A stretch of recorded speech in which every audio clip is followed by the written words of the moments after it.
I get this question a lot. How can I get into pharmaceutical sales or medical sales without experience? The truth is, there are a lot of positions out there that are posted, that are available, but many of them require experience.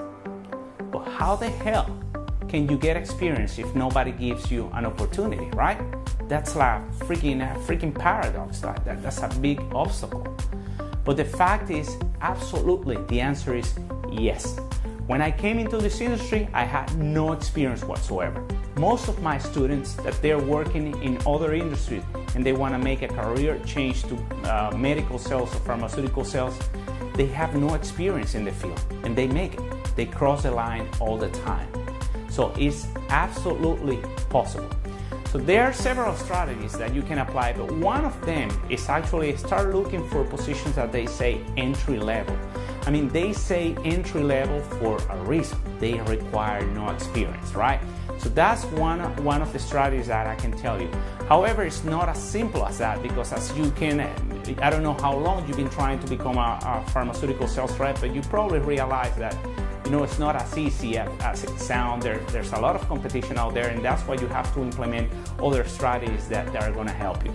In the meantime, what I can recommend you is you can go to my website. I have right there the Getting Started guide that is going to tell you, what you need to start working on right now. There's a lot more information, but I'm going to mention some of the things that you should be working on if you want to break in this industry. Number one, obviously your resume. If you're not getting phone calls from recruiters right now when you're applying to this position, it's because your resume right now is not good enough. Second thing you should be working on is on your brag book. In this industry, it is a must. You have to work on that.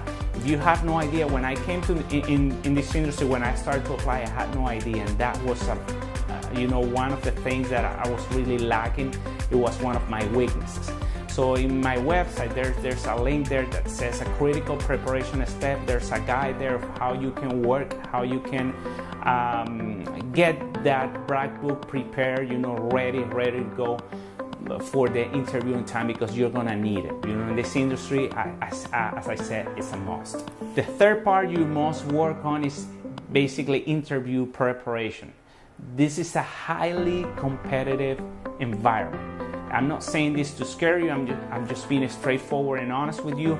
Once you're prepared for the interview, it's going to be a smooth process, it's going to be a lot easier. But if you are not ready, if you're not prepared to be at the top of your performance in those interviews, it's going to be really hard to do. So you have to really get knowledge on that.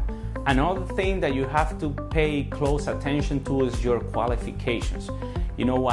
Make sure you have a bachelor's degree, because without a bachelor's degree, you have no chance to be in this industry. If you can work in building some sales experience, that's going to give you an edge as well. And make sure you don't possess any of the disqualifying factors. You can also take a look at my blog.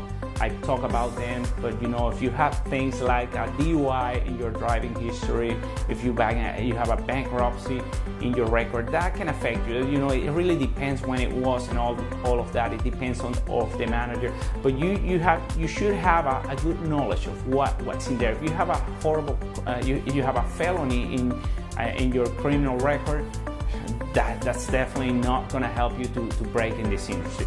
But once again, I encourage you to go to my website, check my blog, register in that blog, because you're going to receive information that is not available anywhere else.